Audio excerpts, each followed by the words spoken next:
Hello and welcome to Blues View. I'm Paul Bradley and I'm joined on the phone now by Birmingham City correspondent Colin Tatham. Hello, Colin. Hi, hello. Well, Birmingham City's cup run is finally over, and in some ways I suppose Alex McLeish may be quite relieved, although he may not be admitting that publicly. No, I think that's right. I think there is sort of an air that, well, that's over now, at least concentrate on Premier League survival. But for me, it was a missed opportunity against Bolton. It's 1-1, Blues were in the ascendancy, and they looked like they were going to go on and win it. And unfortunately, the mistake by Curtis Davies conceding the penalty swung the game Bolton's way. And although Blues were depleted in the sort of options and the players that they could choose from, they played very well. And although the Premier League does matter, there's no reason why they couldn't have gone on, and Stoke City would have been in the semi-finals. So who knows? And you mentioned Curtis Davies there. Some fans got on his back a bit after the game, after some mistakes again. What do you make of his performance in that game? Well, apart from conceding the penalty, he actually did quite well. I mean, Kevin Davies is a tough opponent, and the way Bolton play, you've got to be strong and stand up to them, which he did do. And of course, the defence again was altered, and he's coming into a sort of changed team. And then with Jurnek going off as well, Martin Jurnek going off, that was a little bit unsettling. But he wasn't as bad as people are making out. But it is just, the lapse in concentration, and he knows himself. He should have done better in dealing with, Kevin Davies' strength when the ball was a bouncing ball played into the box when he was facing his own goal. And on a positive note, Nathan Redmond came on halfway through the first half, and by many accounts, he shone.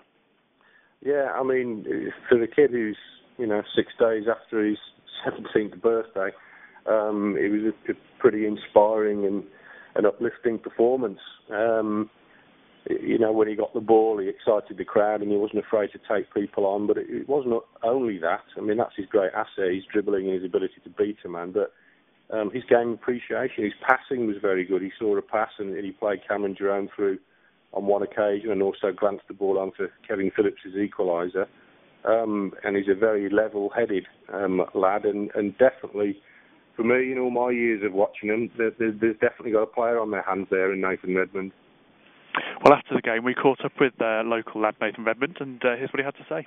Well, decent, to be fair. I mean, could have got a better result, but I guess it just wasn't our day today, and I'm glad to have been a part of a well-committed team, to be honest. Kevin Davies and Almando up front, they played. It was at the top of their game, and with them two at the top of their game winning headers and stuff, it's difficult for our defence to top against that, but because the game was end to end, I think we had enough chances to punish them, and just we didn't do enough at the top end. So, but that's another learning curve, so now we just got to focus on the league game. Well, those are the thoughts of 17-year-old Nathan Redmond. Now, Colin, looking on the negative side again, unfortunately, Birmingham City are really ravaged by injuries at the moment. What's the latest we've got on that? Is there any sign of players coming back and getting back to fitness again? Yeah, I think,